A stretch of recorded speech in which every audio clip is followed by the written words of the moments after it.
नमस्कार, मी डॉक्टर कीर्ती।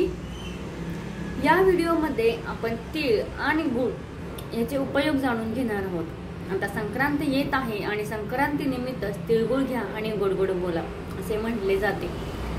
परंतु तीळ आणि गूळच का? आता संक्रांत ही हिवाळ्यात येते, त्यामध्ये तीळ आणि गूळ दिले असतात। आता पाहायला गेलं तर तीळ आणि गूळ हे दोनही घटक हे उष्ण गुणाचे असतात।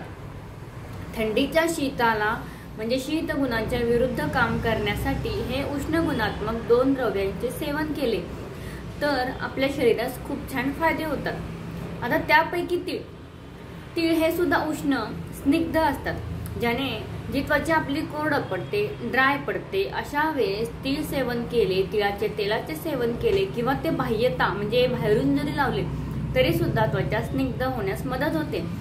त्याशिवाय ज्यांना सांधेदुखी आहे अशा पेशंटने सुद्धा तिळाचे तेल तिथे लावले, जर स्नेहन केलं तर निश्चितच आपल्याला तिथे मार्दवता येण्यासही मदत होते।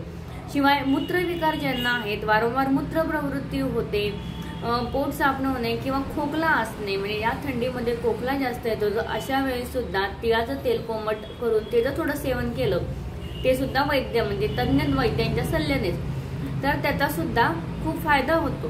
शिवाय भाजल्यावर तिळाचे तेल लावले किंवा कुठे सांधेदुखी होत असेल, संधिशूल होत असेल, सूज असेल, अशा वेळेस तिळाचं तेल हे जर कोमट करून तिथे लावले तर आपल्याला तिथे आराम मिळतो। तर असं हे तीळ गुणाने उष्ण असतं, ते जर भाजून खाल्ले तर आपल्या शरीरातलं कॅल्शियम सुद्धा वाढतं आणि दुसरी गोष्ट म्हणजे पचन होण्यास सुद्धा मदत होते। तर ते कसे करायचे? तीळ आणि जवस एकत्रित करून ते तुम्ही भाजून त्याच्यावर मिठाचा शिंपडा मारला, मिठाच्या पाण्याचा, तर ते तीळ असं रोज बडीशेप सारखं खाल्लं तर आपल्याला निश्चितच पचनासाठी त्याची मदत होते। असे हे तीळ। आता गूळ हे सुद्धा गुणाने उष्ण असतं, उसापासूनच हे बनलेलं असतं, चवीला गोड असतं, तर असे हे गूळ उष्ण आणि प्लस रक्तवाढीसाठी खूप चांगलं असतं।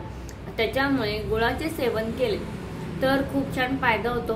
मधुर रसात्मक असल्यामुळे लहान मुलं सुद्धा तेवढेच आवडीने खातात। मग साखरेऐवजी गुळ का नाही वापरायचा? तर आणि हिवाळ्यात सुद्धा त्याने जी उष्णता शरीरात निर्माण होते किंवा आपल्याला गुळ घेतल्याने स्निग्धतापणा सुद्धा शरीरात निर्माण होतो आणि शिवाय आपलं लोह वाढण्यास सुद्धा गुळाने मदतच होते। तर साखरेऐवजी जर तुम्ही गुळ वापरला तर ते शरीरासाठी फायदेशीर ठरतो। असं हे तीळ आणि गुळ संक्रांतीला प्रघात आहे। तीळ गुळ घ्या आणि गोड बोला, तर ते त्याच्या मागचं हेच कारण आहे। तर मी एवढंच म्हणेन, तिळगुळ खा आणि आरोग्य जपा। धन्यवाद।